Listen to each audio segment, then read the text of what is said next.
Hey guys, what's going on? It's Kevin over here at Uphill Struggle Auto. This is a 2010 Mazda cx9 all-wheel drive. There's not a single video on YouTube yet of how to change a transmission in this car when it's an all-wheel drive. They've only done how to change the transfer case.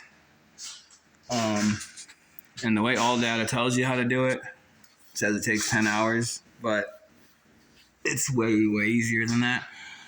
So I'm going to show you now so that you know how to do it. First, you got to take both of the axles out completely, like I've done. Disconnect everything except the lower ball joint. It tells you to disconnect the lower ball joint to pull this. It also tells you to disconnect all of this assembly and disconnect this tray along with the cross member. Drop the cross member while supporting the engine from up top. Blah, blah, blah, blah, blah. You don't got to do all that.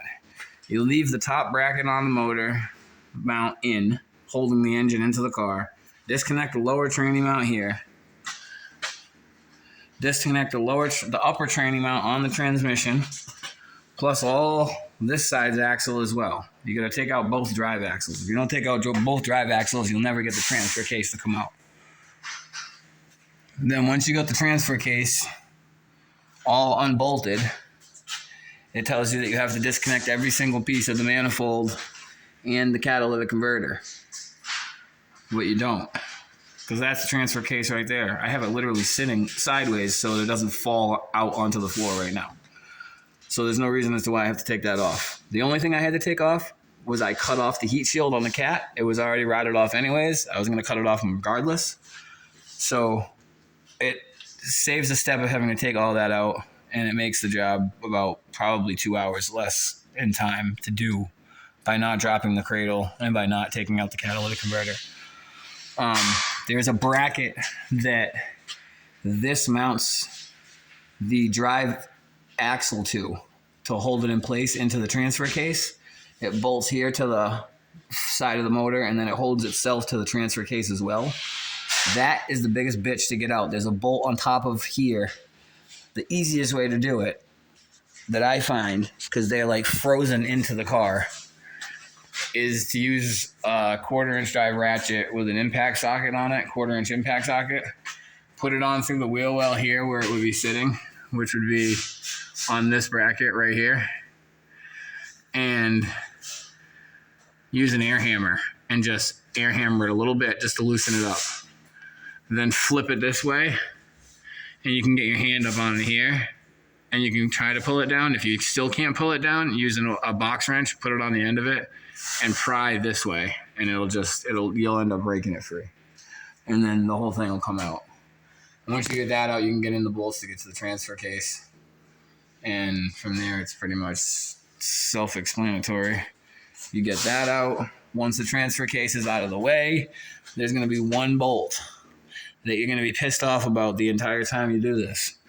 Because you'll never be able to figure out how to get it, because you have to remove the transfer case in order to get to it. It's behind the transfer case on the top ear of the motor. Not this bolt, but the bolt directly above it. Normally the transfer case would be bolted here, and it would come up around here, and it would cover this whole area. So because it does that, you can't get to that top bolt, and you can't get to that top bolt from the top of the motor either. So the only way to actually get to it is to do it the way that I've done it. Now, I'll do a video of putting it all back together and how you put it back together so that you can see how basically it came apart, because you could watch it in reverse. But that's pretty much it. Getting the bolts out of the tranny are very easy. Getting the axle shafts out, it's pretty easy. I got about probably 3 hours of actual labor time into this right now. I probably have about 6 hours or 5 hours into it total, but that's because no one's done one, and I haven't done one. But it came into the shop with a catastrophic failure to either the transmission or the transfer case. I haven't figured that out yet, but we can check right now. If I move this and the transfer case doesn't move, notice that. See how that transfer case is doing that? We don't even have to take the transmission out of this car. We're just going to put a transfer case in it, and that's it. The transfer case is bound up. So I'm just going to replace the transfer case, and I might not even drop the tranny, but it is out, and I do have a new one right over here. So I'll probably go put it in. Thanks, guys, for watching. I will show you guys a little more when I get this all apart. I'll start the video of putting it back together. Should have a GoPro by then.